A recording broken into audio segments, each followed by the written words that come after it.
पाकिस्तानचे 42 बॉम्ब हे कुचकामी निघाले। पूंछमध्ये हल्ल्यासाठी वापरले, मात्र न फुटलेले बॉम्ब भारताकडून निकामी।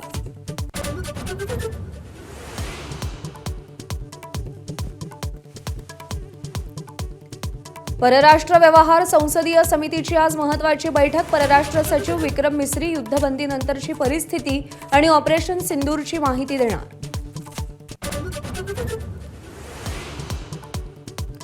ऑपरेशन सिंदूरच्या संसदीय शिष्टमंडळापासून तृणमूल काँग्रेस 4 हात लांब। खासदार युसूफ पठाण सहभागी होणार नसल्याची सूत्रांची माहिती, कारण अद्यापही अस्पष्ट।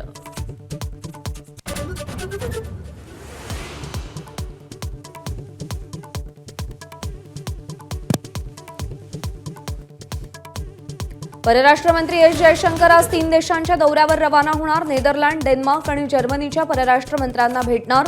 चर्चेत पाकिस्तानचा पर्दाफाश करणार।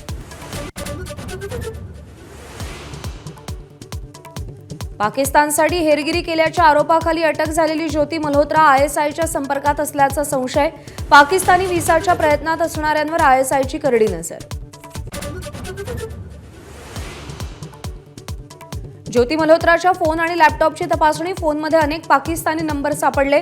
ज्योतीची युट्यूबर मैत्रीण प्रियंकाचीही ओडिशामध्ये चौकशी।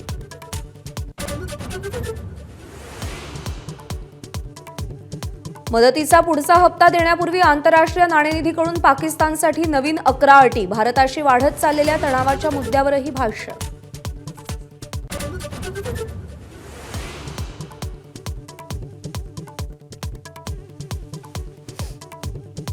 मध्य प्रदेशातील मंत्री विजय शहांच्या याचिकेवर आज सर्वोच्च न्यायालयात सुनावणी।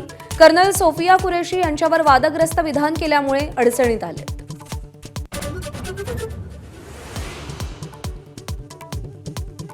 अशोका विद्यापीठाचे प्राध्यापक अली खान महमूदाबाद यांना अटक। ऑपरेशन सिंदूर आणि कर्नल सोफियानबाबत त्यांनी वादग्रस्त वक्तव्य केलंय। काँग्रेस खासदार ओवेसी आणि विविध शैक्षणिक संस्थांकडून अटकेचा निषेध।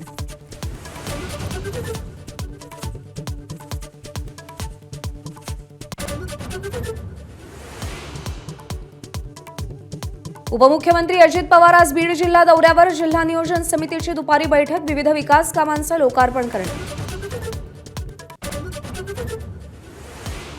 संतोष देशमुख हत्या प्रकरणात जिल्हा विशेष न्यायालय आज सुनावणी घेणार। सरकारी वकील उज्ज्वल निकमही उपस्थित राहण्याची शक्यता।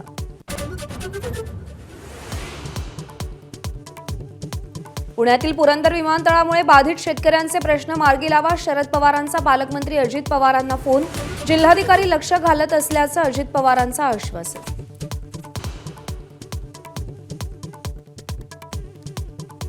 मुंबई गोवा महामार्ग चौपदरीकरणाचं काम 30 जूनपर्यंत पूर्ण करणार। अजित पवारांसमोर एनएचएआयच्या अधिकाऱ्यांची नवी डेडलाईन।